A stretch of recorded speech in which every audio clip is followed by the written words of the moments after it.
Hello friends, आप सभी को मेरे यूट्यूब चैनल में स्वागत है। तो आज हम आपको अपने इस वीडियो में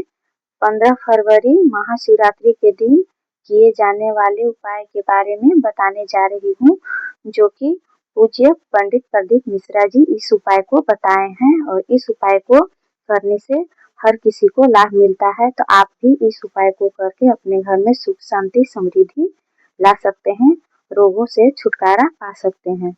तो पहला उपाय है जो कि आप 15 फरवरी को कर सकते हैं महाशिवरात्रि के दिन। तो एक काली मिर्च लेना है और 7 काला तिल के दाने, जो कि काला तिल शिव जी पे समर्पित किया जाता है, वही काली तिल के 7 दाने और एक काली मिर्च अपने हथेली में रखकर और अपनी मन की मनोकामना बोलकर शिव जी पे समर्पित करें। हर महीने शिवरात्रि आती है, आप इस मुख्य शिवरात्रि के दिन इस उपाय को कीजिएगा और अगले शिवरात्रि आते आते आपकी मनोकामना पूर्ण हो जाएगी। तो आपको बस एक काली मिर्च लेना है और 7 काली तिल के दाने। और दूसरा उपाय है जिसके घर में बहुत ज्यादा क्लेश रहता है, सास बहू में नहीं बनता है, भाई भाई में नहीं बनता है, घर में हमेशा कलह कलेश मचा रहता है, तो इसके लिए आपको गेहूं के 7 बाली लेना है। जो गेहूं अभी अभी इस टाइम में मिल सकता है जैसे खेत में, तो 7 बाली को आपको लेना है और अपने घर में चारों तरफ घुमा करके अपना नाम और गोत्र बोल करके शिव मंदिर में जा करके और इस 7 बाली को शिव जी के ऊपर समर्पित करना है। आपके घर में कलह कलेश होना बंद हो जाएगा। एक उपाय और है जो है कि आपको करना है, जैसे कि आपका व्यापार नहीं चल रहा है, आपका दुकान नहीं चल रहा है, घर में लक्ष्मी नहीं टिक रही है या फिर खेत में अच्छा फसल नहीं हो रहा है, तो इसके लिए आपको शिवरात्रि के दिन रात में 12 बजे एक धतूरा लेना है और शिव जी को चढ़ाना है और उसके बाद आपको श्री शिवाय नमस्तुभ्यम का जाप करना है। 10 मिनट, 15 मिनट, 20 मिनट, जितना आपको मन चाहे उतना आप इस मंत्र को जाप कर सकते हैं। चाहे तो आप शिव मंदिर में जाकर के धतूरा चढ़ा सकते हैं या फिर अपने घर में शिवलिंग रखे हैं तो उसके ऊपर चढ़ाकर इस मंत्र को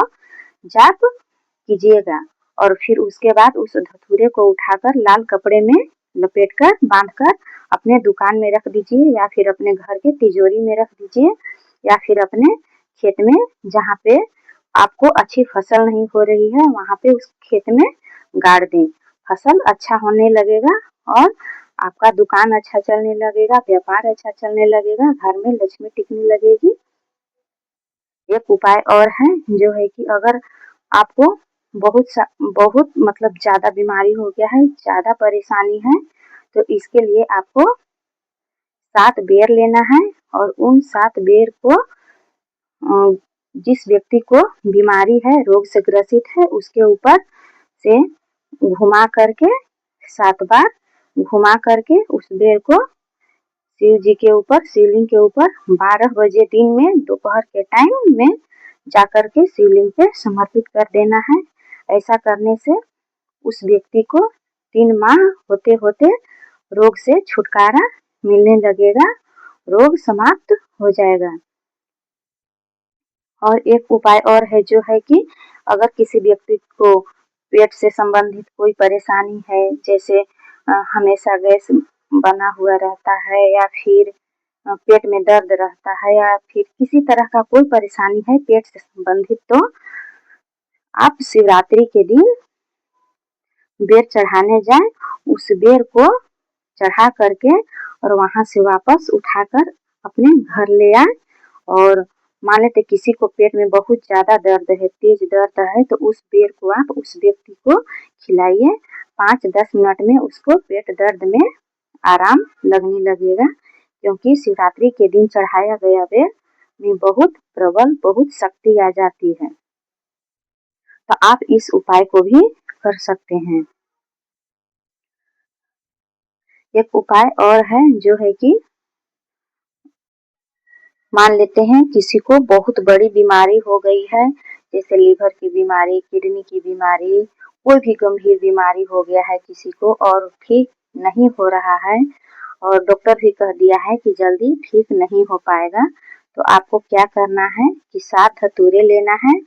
और 7 धतूरे को लेकर के शिव मंदिर में जाना है और एक धतूरा में आपको मौली लपेटना है। मौली लपेट करके चंद्रमौली भगवान के नाम का स्मरण करके शिवलिंग पे चढ़ा देना है पहला धतूरा को। और बाकी जो 6 धतूरे हैं उसमें हल्दी लगा करके आपको एक धतूरा को जलाधारी के पास रखना है और एक धतूरा को गणेश जी के पास, उसके बाद फिर कार्तिकी जी के पास, उसके बाद फिर अशोक सुंदरी के पास और उसके बाद जो है जो माता रानी का जो हस्त कमल होता है